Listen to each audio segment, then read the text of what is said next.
Hi, I'm Old Norse specialist Dr. Jackson Crawford.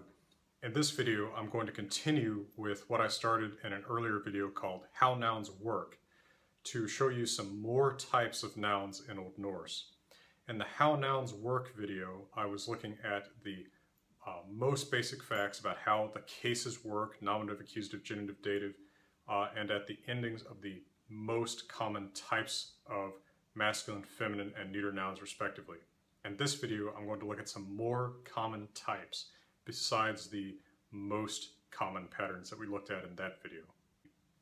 I'm also going to produce a companion video to this one that I'm going to post the same day that is going to have some exercises for you where I write a noun as you would find it in the dictionary at the top of the screen, and then you guess what the forms are, write it out on your own, and then you've paused the video while you do that, and then you replay the video and I show you what the forms are and you can kind of check yourself. This is the closest I can get to giving you homework. This is my last video on the UC Berkeley campus for those of you who've been watching these videos for a while. I've got my keys right here, and I've got everything out of this office other than my steamboat sticker, which I don't have the heart to peel off. Someone else will have to do that, whoever has this office next. It's been an experience teaching at Berkeley for 2 years. When I mention Berkeley, the first thing people usually think about anymore is politics, and that's too bad. Berkeley really is a top university with very knowledgeable faculty, very curious students, and some really wonderful staff, and it's not an easy place to be an adjunct. But it's been an experience with its good moments, so I will look back on it and try to remember the good times. In this video, I'll be talking about types of noun inflection that are not necessarily going to be, it's not necessarily going to be obvious what nouns go with what type. And the fact is, looking at an Old Norse dictionary, it's not always easy to tell right away from a dictionary entry what type of inflection the noun has.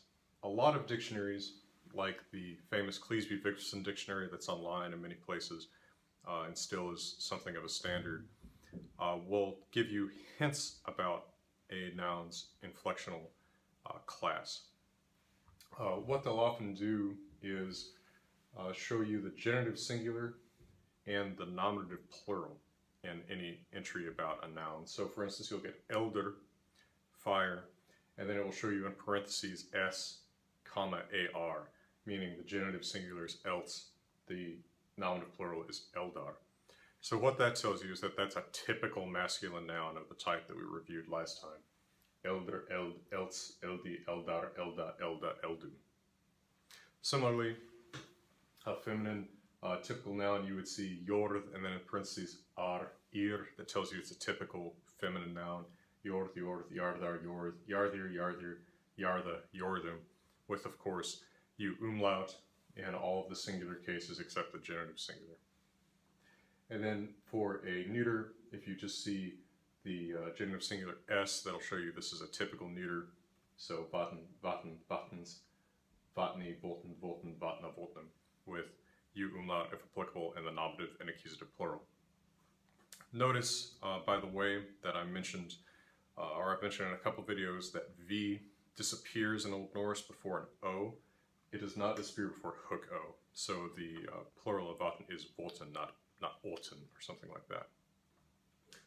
Alright, so one of the first types, other types of nouns that I want to look at are masculines that actually do belong to this typical class, the A stems or A stems, depending on if you want to call it by what we call that letter in English or by the sound of that letter in Old Germanic languages. But these are A stems that don't have your typical root plus R in the nominative, because the R of the masculine nominative singular ending has assimilated to another consonant in the root. Let's take a look at one of these. Let's take a look at the type where the R is assimilated to an N. So himmen, sky or heaven, is a masculine noun of the typical A stem type, but notice there's not an R in the masculine nominative singular like there is in a typical masculine noun like elder, where that R is removed and you get the root eld in the accusative singular. The root here is himen with one N, as we see in the accusative singular. This second N in the nominative singular is the old R of the nominative singular that has assimilated to the N of the root and just become a second N in the nominative.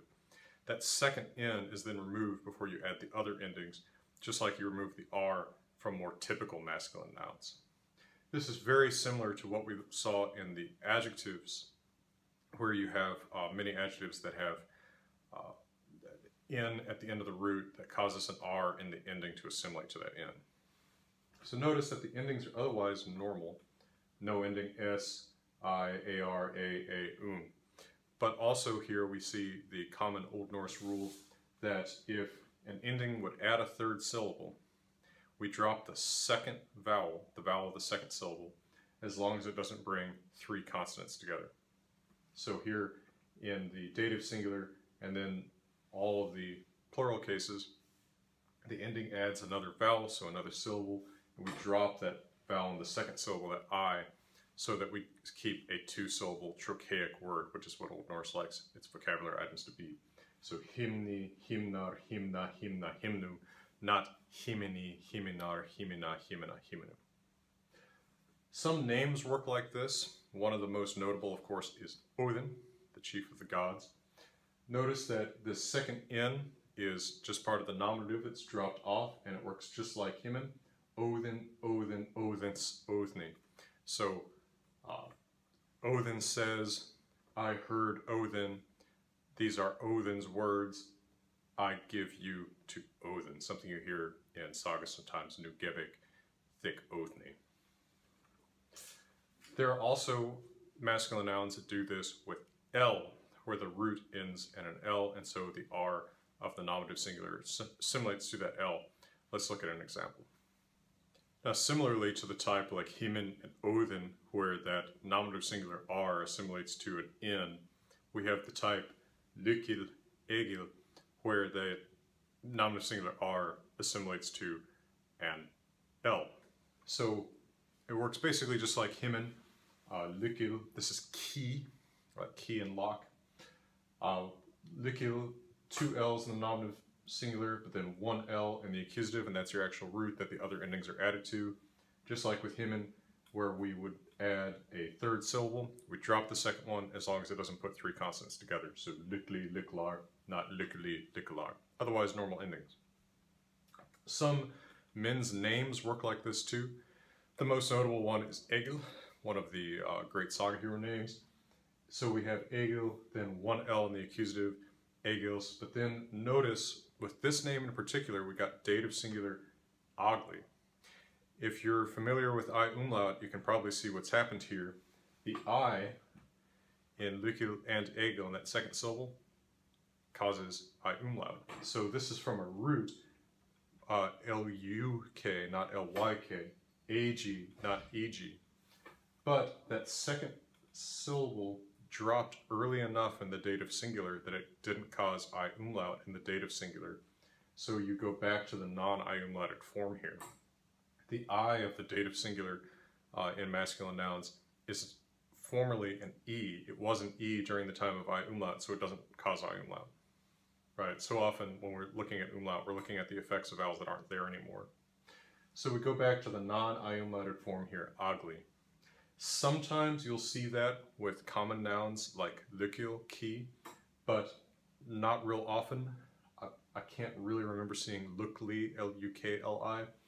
And of course with common nouns, one thing that can happen is simply that people analogize it to the more regular pattern and they want it to follow a pattern that they understand. I mean, the fact that this becomes a different vowel in the dative singular is sort of unintuitive. But names often maintain really archaic and sometimes counterintuitive forms. I mean, if you look at even names in English today, my own name, Crawford, is Crowford in Old English. That's what it means in Old English, but notice that the vowel craw is a pre-great vowel shift ah, right? So my name in the 1400s, 1500s, 1600s, when the Great Vowel Shift was going on. It didn't go from Crawford to Crowford. The name maintained a more archaic form. Same with like Stanley, the last name. We would expect that to be Stoneley if it had undergone the Great Vowel Shift in English. So names often maintain really archaic features, and the non-I-umlauted dative singular is one thing that the name Egil maintains. It's worth mentioning because, of course, why learn Old Norse if you're not going to read the sagas, and Egil's saga is one of the great sagas you might want to read. Alright, let's also take a look at masculine nouns that have R in the root. Occasionally you'll look up an Old Norse word and you'll find a masculine that ends in two R's in its dictionary nominative form. A good example is hamar, which of course means hammer. You'll see that that second R is the nominative singular ending, and so it drops off when we add our other endings. Not too differently from, say, himen or likil, but in this case it's a second R that's dropping off, and one R does stay in. So even though it may seem counterintuitive to leave that R in, when you're adding the other endings, you do add it in if there's a second R in the nominative singular, which indicates that the second R is an ending, the first R is part of the root. Notice once again, just like himen or likil, hamar has two syllables, so we're going to drop the second one if an ending would add a third syllable. So hamari, hamarar, not hamari, hamarar. There are, of course, names that work this way, one of the most famous being Thor, who of course wields the most famous hamar in Old Norse literature. Notice we dropped that second R for the accusative Thor. We add S to that root for the genitive, and then Thor does not have an I in the dative singular. You will find a certain number of masculine nouns, even of this most common A stem type, that just don't have a dative singular ending. It's somewhat arbitrary, at least at a synchronic level, so you just end up sort of learning these words. A Thor doesn't have a dative singular. So there you go. Alright, so these have all been nouns of the A stem type, the most common class of masculine nouns. The next ones that I'm going to look at are not A stems. I'm going to look at some I stems, some U stems, some consonant stems, some weak nouns, and at some R stem family nouns. So I'm going to leave this basic A stem pattern up here though, because we should always keep in mind this is our default for masculine nouns. This is what we should always sort of expect from a masculine noun if there's no other reason to think otherwise. And also because as the sort of default pattern, the other types tend to become more like this type over time. Alright, so let's take a look first of all at I stem masculine nouns. There are not as many I stem masculine nouns as there are A stem masculine nouns, but there are some very common I stem masculine nouns. Three of the most common nouns in the language fall into this pattern. Vinur, which means friend, staður, which means place, and also hlutur, which means a thing. It's one of the most common words for just thing. In origin, it's a lot, as in like a lot that you draw if you're drawing lots. So let's look at vinur and staður. We notice that the nominative singular has an R, just like the A stems. Looking at these, we wouldn't be able to tell if they weren't normal A stems. Although in a dictionary, you'll probably see in parentheses following vinur, ar, ir, showing you that the genitive singular is vinar, nominative plural is vinir. That will tell you that it's an I stem. Like your normal A stem masculine nouns, there's no accusative singular ending, but there's also typically no dative singular ending in an I stem, although especially as time goes on, these can start assimilating to A stems, and you can start seeing like vini, stadi in the dative singular by the influence of A stems. The genitive singular has the ending ar, unlike the typical masculine s. In fact, this is an ending that we typically associate with strong feminine nouns, right? But masculine I stems also have this genitive singular meaning. So vinar, a friend's, right? A friend's words. Staðar, a place's, right? A place's vibe or something like that. So this is the genitive singular. Over time, also, you will see these assimilate more and more to the A stems. So in later Old Norse, you can see something like vents, stats for the genitive singular, but not very often in classical Old Norse texts. In the plural, we have the IR ending in the nominative, vinir, stadir, This, of course, looks like what we're used to with feminine strong nouns, ir. But unlike the feminines, there is a distinct accusative plural, and that's just an I. So notice how much this looks like the dative singular of a typical A-stem masculine noun. Be watchful because I stems have that ending I in the accusative plural. I have friends, ek ol vini, right? I see places, ek se stavi.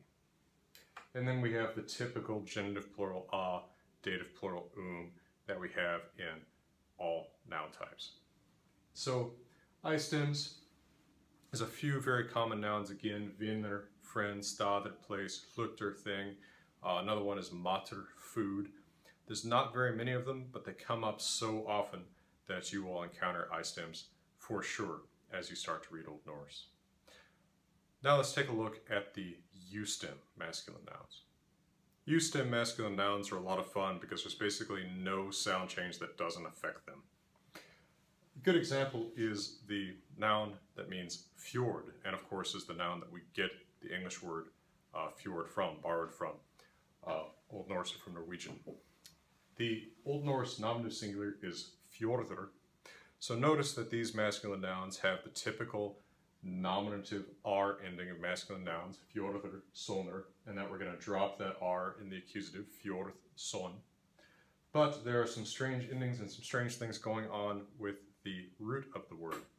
The actual root of fjordr is ferð, but we don't see that root actually come up in that form anywhere in its inflection. The reason for that is that some kind of sound change has affected the root in every single case. So in the nominative singular, ferð has been affected by breaking by a U, and as we saw in the sound change video, U breaks E to J huko. It's also been affected by breaking in the accusative singular. It's been affected by breaking by A in the genitive singular. Here we have the R ending like in the I stems, but that A has broken the E in the root into JA. In the dative singular, we have a very ancient sound change in Germanic that turned an E that was followed by an I into another I. That also comes up in the nominative plural. So you get dative singular ending I, sort of like a typical masculine noun, but then nominative plural ir, more like the I stems. But then accusative plural ends in U, and we get breaking by U into J huko again. Then in the genitive and dative plural, we get the normal endings What this all boils down to is a pattern that looks kind of like a hybrid between your typical masculine A stems and your I stems, but with a different accusative plural, U. It is a U stem, and the accusative plural ends in U. And then a lot of sound changes potentially happening in the root, fjordr being an excellent example. Another noun that works like this is Njordr, the god who's the father of Freyr and Freya. Another U stem is sonr, the word for son, as in father and son. The root here is really ultimately soon with a U. And we do sometimes see this with a U, more in Old Norwegian than in Old Icelandic, sooner, soon. But what's happened is another truly ancient sound change. An A once, long ago, late Proto-Norse, would have changed a U before it into an O. So at some point you would have consistently probably had something answering to sooner, soon with U's, but sonar with an O in the genitive singular because it's been changed by the A. However, this pattern wasn't understood by speakers. It was too counterintuitive and weird. It's always kind of unexpected which things proved counterintuitive to speakers and which ones were fine with them. So what you end up seeing is never that kind of consistent pattern. Either the O spreads to all of the places where there was a U, or the U spreads to most of the places where there was an O. In Old Icelandic, the O spreads at the expense of the U, so you get sonar, son, sonar, with O's in all of those places. But then with the dative singular, we get I umlaut by this I of a U. So we get the I umlauted form of U, which is a Y, suni. We get the same I umlauted U, a Y in the nominative plural, sunir, and then we're back to the O, sonu, sona, sonu. It's a little complicated, the history of it, but the endings are the same as for fjordur. Sonur, son, sonar, sini, sinir, sonu, sona, sonum. These are probably the two most common U stem nouns. This is not a huge class either, and in modern Icelandic these have assimilated pretty strongly to the I stems, which they are of course somewhat similar to. But be watchful for these. Sonar, of course, is especially common. Keep in mind that when sonar is part of somebody's name, right, if I happen to be Eiríkur Thorvaldsson, that it does not have the R in the nominative singular. A person's name has the same nominative singular form as the accusative singular. So we go Thorvaldsson, Thorvaldsson, Thorvaldssonar, Thorvaldssoni. All right, so those are some sample U stem nouns. Let's look at the so-called consonant stems. Now this is not a big category. It doesn't include a lot of nouns, but it does include a couple very common ones, including the most common noun in the language, mother. To take a look at a somewhat more typical example, foot, fótur, we see our typical masculine singular ending R in the nominative, that's removed in the accusative, and then we add the R, E endings like in U stems. But notice that in the dative singular we have I umlaut of the root, so not fot, but hut. Also, of course, written as an O and an E together, that vowel, so you can see it as futi spelled another way. You also get I umlaut in the nominative and accusative plural, futur, futur, but then the I umlaut drops out in the genitive and dative plural where we get our typical endings a and Notice this is a rare place where a masculine noun has a nominative and an accusative plural that look the same as each other. Now, mother, man, is, it's its own beast in a sense because it is originally a consonant stem, but it is assimilated very much to the normal masculine pattern, the A stems. So, to begin with, the reason why the nominative singular is a mother, not manner, is there is a very old sound change in Old Norse where N-N-R becomes ev-R. This is originally manner, which is what you'd expect based on the root that you can see in the accusative man. And of course you can see this is cognate with English man. And occasionally in Old Norse you'll see manner. You'll see it more often in Old Norwegian than in Old Icelandic. To this day, in modern Icelandic, maður is man, accusative singular, man. So the strange look of the nominative singular has nothing to do with it being this type of noun. If you consider that this is really just underlyingly M-A-N-N-R, the singular then looks like a normal A-stem masculine noun, maður, man, mans, mani. It's really only in the plural that you see that this is a consonant stem because you have I umlaut on the nominative and accusative plural, men, men. But notice there is no ending, right? This is unique because we don't see what we'd expect, something like maybe menner, menner, or menir, meni, right? If it had assimilated more to I stems, we see men, men. Probably this is because this R that would have been here in the plural has simply assimilated to one of the ends, but then why isn't it mether, right? I mean, there's a lot of analogical leveling that's happened in this word. Of course, the very same I umlaut affects English as Old Norse, and so the consonant stems of Old Norse are equivalent to their English cognates foot, feet with I umlaut, man, min with I umlaut. So, this is not maybe as alien as it first appears. And these two nouns are definitely the most common of their type that you're likely to encounter. All right, let's look at a couple more masculine noun types while we're reviewing all these different possibilities.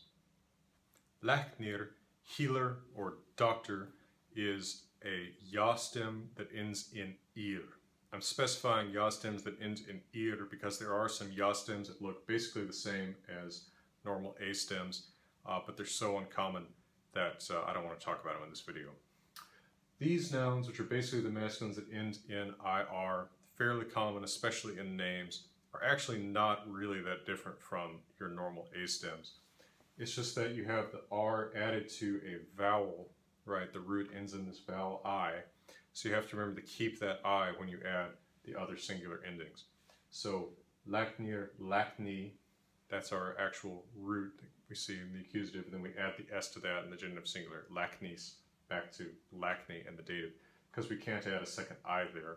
In Old Norse, you put two vowels together on an unstressed syllable, the second one just drops. So lakni, not lakni or something. And then the plural endings are the same as for your typical A stem masculine. Laknar, lakna, lakna, laknum, just like we'd expect normally. And then, of course, I'll just give you an example of a name that follows this pattern. There's a common name like Hamir, Hamir, Hami, Hamis, Hami. It works just like laknir. Just remember that the root actually includes that I, so you add the genitive singular to it. And you don't add another I in the dative singular. There's a lot of names like this. Hamdir would be another one. Alright, so all of the noun types that I've looked at here for the masculine are so-called strong. There's also the major category of the weak nouns. So let's take a look at the weak masculine nouns. Now, weak masculine nouns are not weaker in meaning or anything than strong masculine nouns. The difference between strong and weak nouns is that weak nouns have a smaller amount of endings, is basically why this name was applied in the 19th century by German students of Germanic languages. The typical, or well, the weak masculine noun ends in I and the nominative singular. So if you look up a noun and it is masculine and it ends in I, it is going to work like this. One very common word is timi. This, of course, is cognitive English time. It means time in an abstract sense. It can also mean a unit of time, like an hour. So in the accusative, genitive, and dative, all singular cases except the nominative, it ends in A. Timi, tima, tima, tima. And then your plurals look just like your typical A stem plurals of a masculine noun. Same thing, bani, killer. This is English bane, bani, bana, bana, bana. And then our typical endings we'd expect from A stems, banar, bana, bana, bonum with U umlaut. Some names work like this, of course the most famous being Loki. Loki, and then all of the cases are loka, loka, loka, like you see in Loka Sinna, Loki's truth-telling, right? Now keep in mind that no matter what the endings of the noun are, the forms of the definite article are the same. So let's look at both a strong masculine noun like elder and a weak masculine noun like bani, and see what they look like with the endings of the definite article, the word the. Now in this chart I have added the endings of the definite article, the word the, to these nouns. I've talked about the definite article in the video that I made about strong adjectives and articles in Old Norse. Notice that the article forms are the same regardless of the form of the noun. So eldrin, banin, both with the ending in for the definite article. In the instance of elder, since it ends in a consonant, we bring the vowel with us from the definite article in. But in the instance of bani, since that ends with a vowel, the vowel of the definite article is dropped. We don't have bani in, we have banin, as I discussed in the video about the definite article. But you can see the same thing is true here. Eldin, vowel from the definite article, banan, where we drop the vowel from the definite article. Notice that weak nouns typically have, they have one ending for multiple different cases.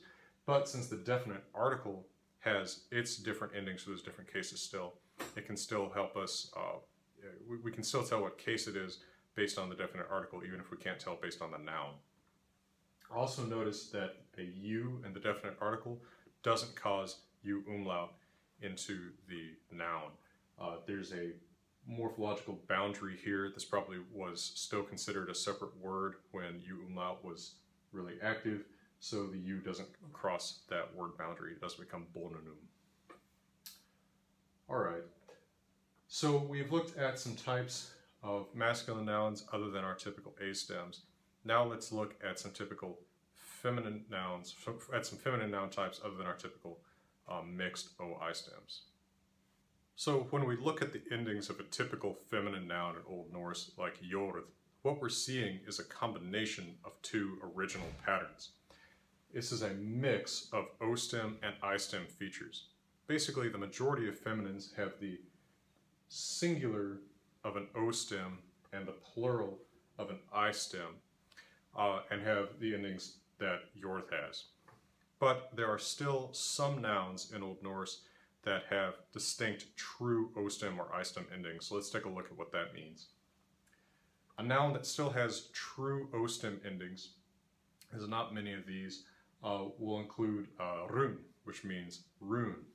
Here you'll have the singular endings you expect for the feminine. These don't vary too much, although in these true O stems you can sometimes actually see a U in the dative singular, not always. You can actually see that in jord, which used to be an O stem too, so it's nice to see jordu in the dative singular still. But the difference is in the nominative and accusative plural you see the ending ar rather than ir.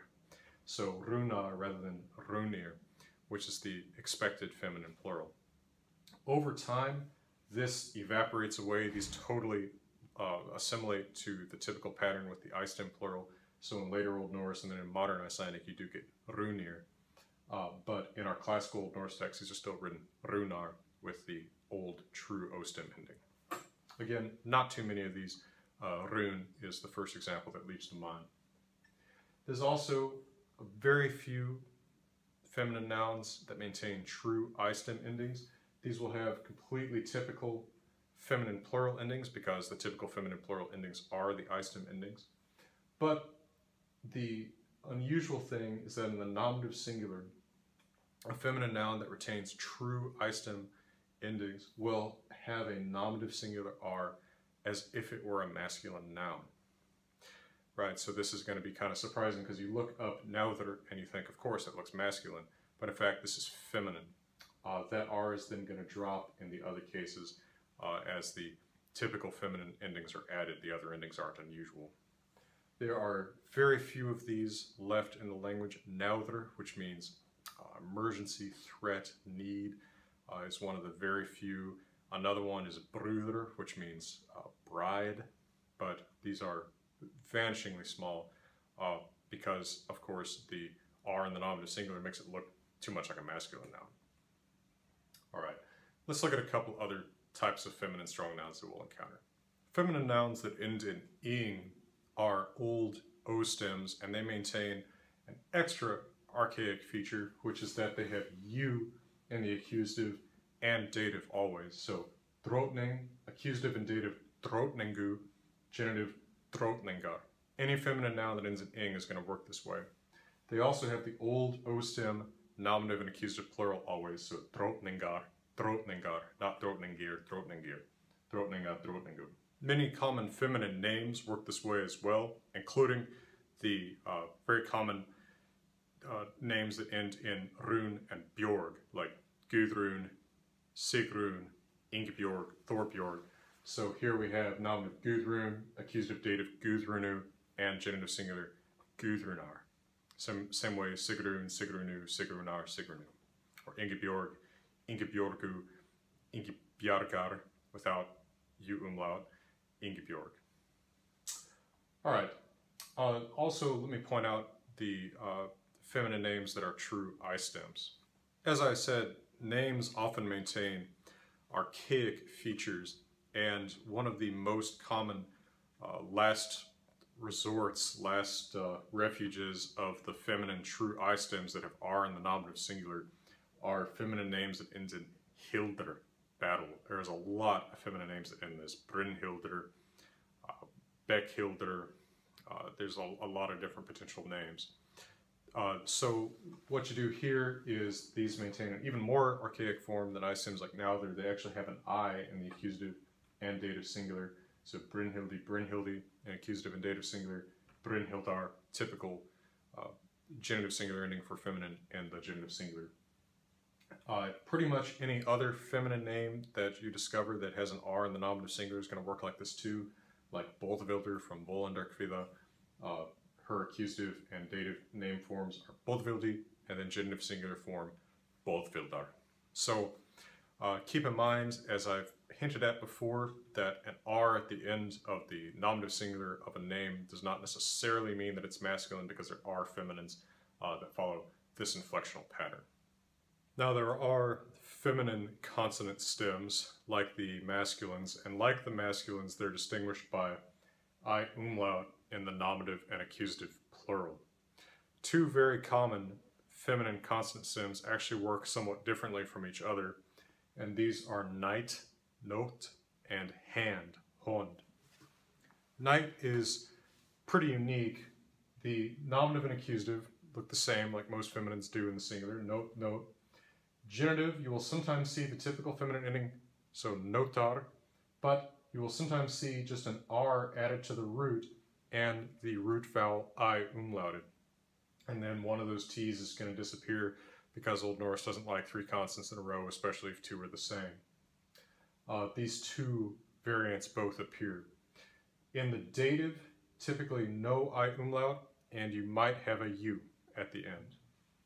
In the plural, we have an R added to the root with I umlaut of the root, and of course one T drop because of the three consonant rule, and then the genitive and datives we'd expect without any kind of umlaut. This is the form we typically see in Old Icelandic, but in Old Norwegian and sometimes in Old Icelandic we see note written with a long A, not a long O, in which case the I umlauted form can be ash rather than the /O or OE ligature. The word hand, Old Norse hond, is a more typical feminine consonant stem.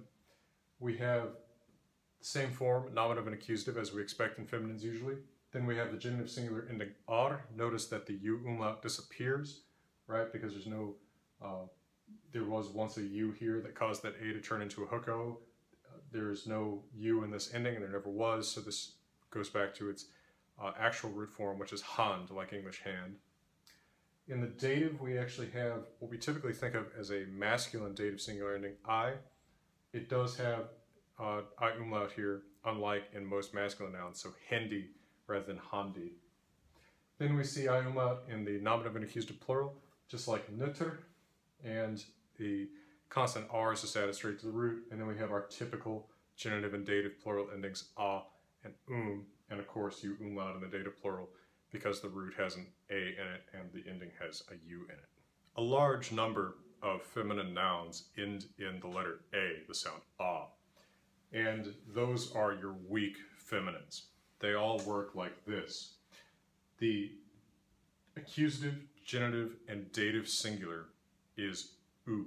So just like how masculine weak nouns go e, ah in the singular, weak feminine nouns go ah, oo in the singular. So saga, a story, or of course saga, this is where we get that word in English, in the accusative, genitive, and dative is sogu, adding U, and of course causing U umlaut because of that U ending affecting the A and the root. Then in the nominative and accusative plural, our ending is ur, which of course also causes U umlaut. And then we have our typical genitive and dative plural endings a and Notice though that weak feminines have an N before the typical genitive plural a ending. So this genitive plural is sagna, not saga.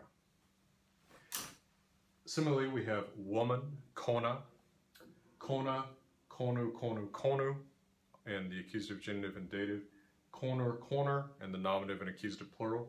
Notice the unusual genitive plural of this word, kfena.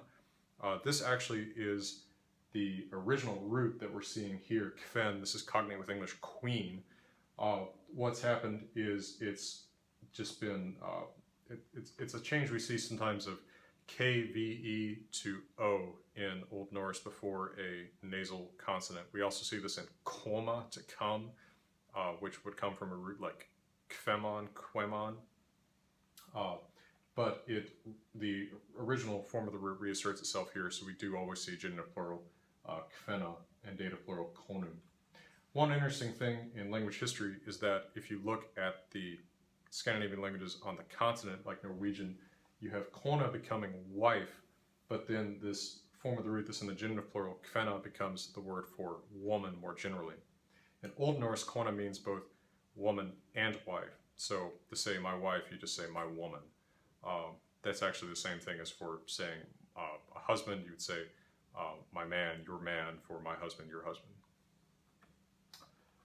Then of course there are many, or not many, but there are some names that work this way, feminine names that end in the letter A sound A, so like Freya, the goddess, her accusative, genitive, and dative name forms are just Froyu, Froyu, Froyu. Alright, so weak feminines are quite common. There's probably more weak feminines than there are weak masculines, at least in a typical text, so it's good to master this pattern early. Let's look at the articles now as added to weak feminines so that we can remind ourselves about those endings and how they're going to look on different noun types. Now in my video about the definite article, the word the, we saw that the definite article is added to the noun that it is associated with. So jord is earth, but jordin is the earth. So similarly, kona is woman and konan is the woman. Notice that just like with the masculine definite article we looked at, the definite article brings its vowel I if the noun it's being added to ends in a consonant, but it drops its vowel if the noun it's added to ends in a vowel. So jordin, that I comes with it from the form of the definite article, but konan, we drop the I because it's following another vowel and an unstressed syllable. Once again, just like with the weak masculine nouns, weak feminines have no case specification in their endings in the singular. It's just oo, oo, oo. But the article does still have its correct case ending. So I saw the woman, konuna. This is the woman's book, konunar. I gave the woman some money, konuni. So even though, you know, if this was just a woman, that would all just be konu, konu, konu. The article does show you what the specific case is because the article will always have the same forms, regardless of the type of noun that it's added to. All nouns of the same gender have the same articles, the same forms, the article endings. There is another minority type of feminine weak that we can call in stems. These are very easy because the endings are the same for all cases, and these only appear in the singular. These are all abstract nouns that are formed to an adjective, and they mean the quality of having that adjective. So for instance, there's the adjective gladr, cognate with English glad, happiness. So gladness, happiness is gleði, and it's the same in all cases, gleði, gleði, gleði, gleði. There's no plural because you don't talk about multiple gladnesses. It's just an abstract concept. Notice that it's formed by taking the root of the adjective, adding an I, and I umlauting the vowel in the root, A to E. Similarly, there's the adjective fröðr, which is wise.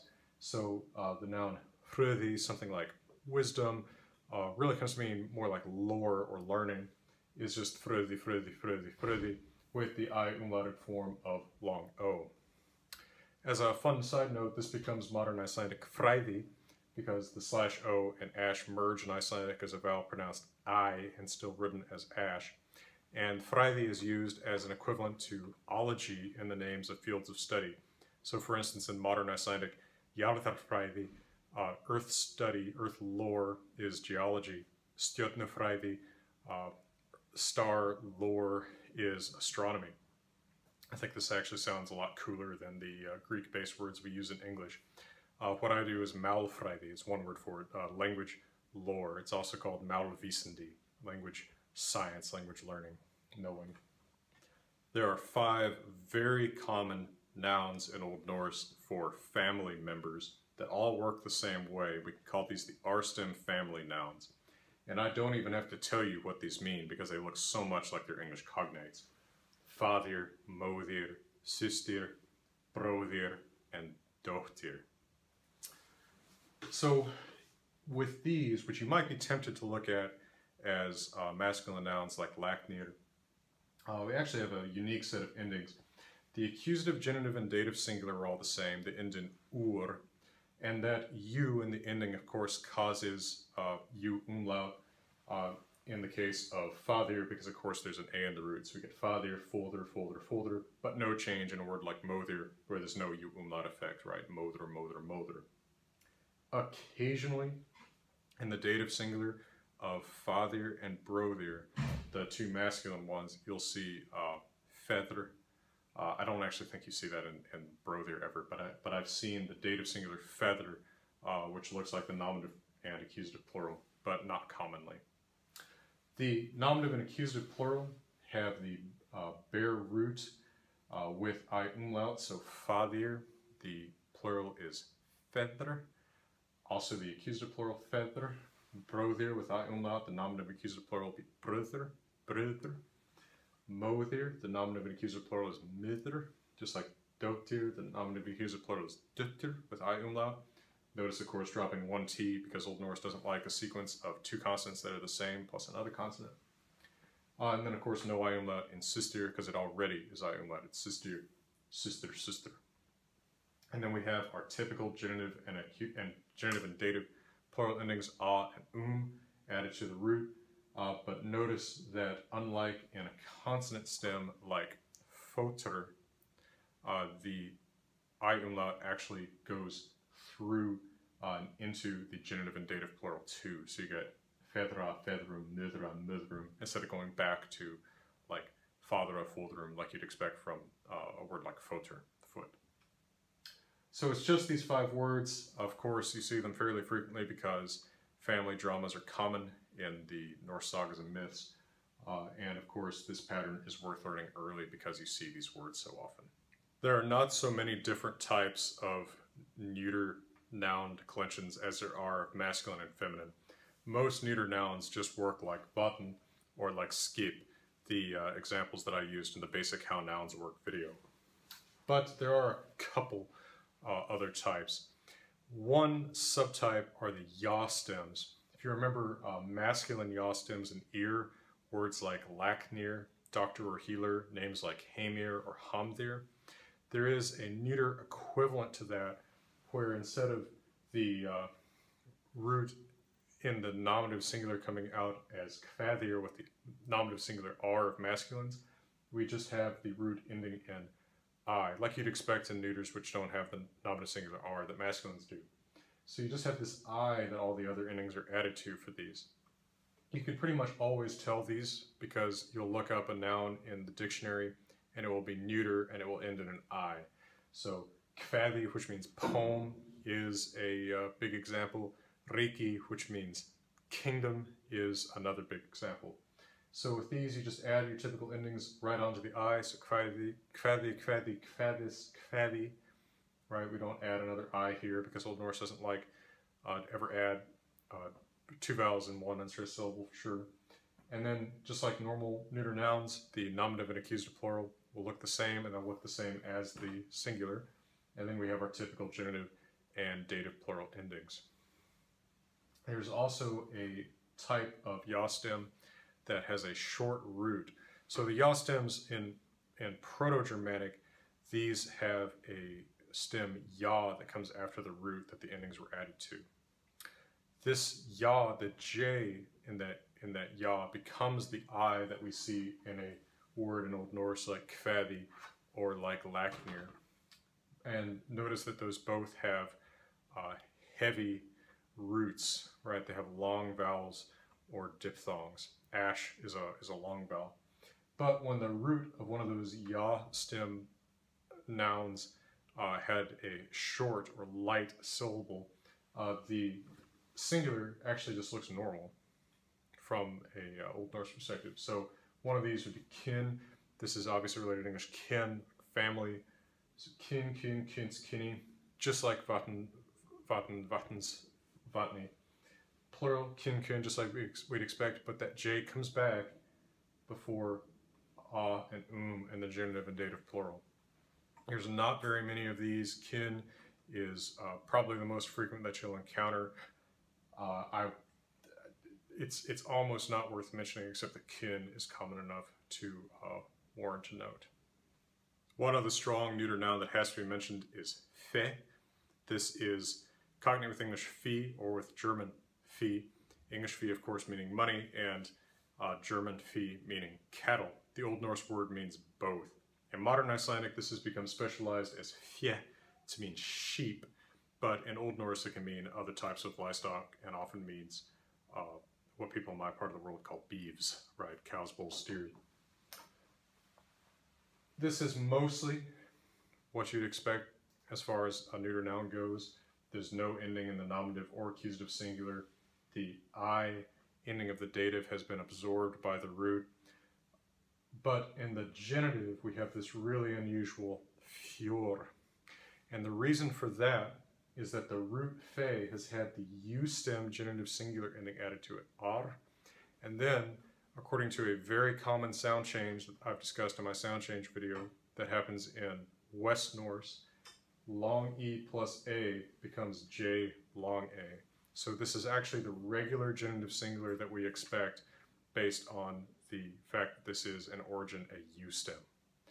I don't believe the plural is used, so I will just leave it there in the singular. There are weak neuter nouns, but they are very few. They are restricted to body parts that come in pairs or that can be conceived of as in a pair, including the heart, which of course is two chambers. The weak neuter noun has one form in the singular, and all of them end in A, the sound ah. So auga, which means I, is the same in nominative, accusative, genitive, dative. Auga, auga, auga, auga. And in the plural, we have you in the nominative and accusative plural, augu, augu. And then like the weak feminines, we have an N before the typical genitive plural ending, so augna, not just auga. And then our typical dative plural ending, augu. In hjarta, heart, we have all the same forms in the singular again, hjarta, hjarta, hjarta, hjarta. Notice that the A has broken the E that's originally in this root, hert, which would sound more like modern English. So Proto-Norse would be something like herta, A breaking the E to a J-A. In the plural, we get U in the nominative and accusative plural, which causes breaking of E to J huko, so hjortu, hjortu. Na in the genitive plural, like in the feminine or in auga, and then in the dative plural, like all nouns. Other examples of this class, very limited. There's also öra, which is ear, and there's njura, which is kidney, but again, very small class. But then since you see eyes and hearts and ears talked about fairly frequently, it is a class that you run into. Note that in Old Norse, it's extremely unusual to actually use a genitive or possessive with a body part. You don't typically say my eye or my heart or my hand. You say the eyes in me, right? Augu i mer. Sometimes without the preposition augu mer. You say the ears on me, öyru olmer, or öyru mer, without the preposition. So it's a different way of talking about body parts, and often actually all that you do is you just say the body part. If you want to talk about your eyes, you know, my eyes hurt, probably what you would say is the eyes hurt, right? Speaking of which, let's look at how the definite article looks on weak neuter nouns, compare that to on strong neuter nouns. Like with masculine and feminine nouns, when you add the article loses its vowel if the noun ends in a vowel. So the vowel in it is there when we add it to vatni, the water, but it disappears when we add it to auga to make the I. So we get auga, auga, augans, auganu.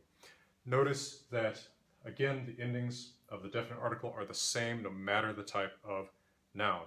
For any neuter noun, no matter its class, the article endings are the same.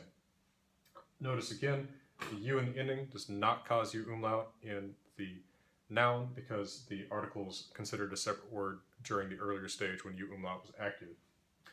Also, even though the weak noun, auga, does not have many distinctive forms of the noun, the article helps you distinguish the different cases. The accusative, genitive, and dative do have all different article endings, even though the nominative and accusative don't, because neuters never do. Same thing in the plural, augun, augun, auguna, augunum, parallel to the article added to the strong noun, voltnin, voltnin, vatnana, voltnanum.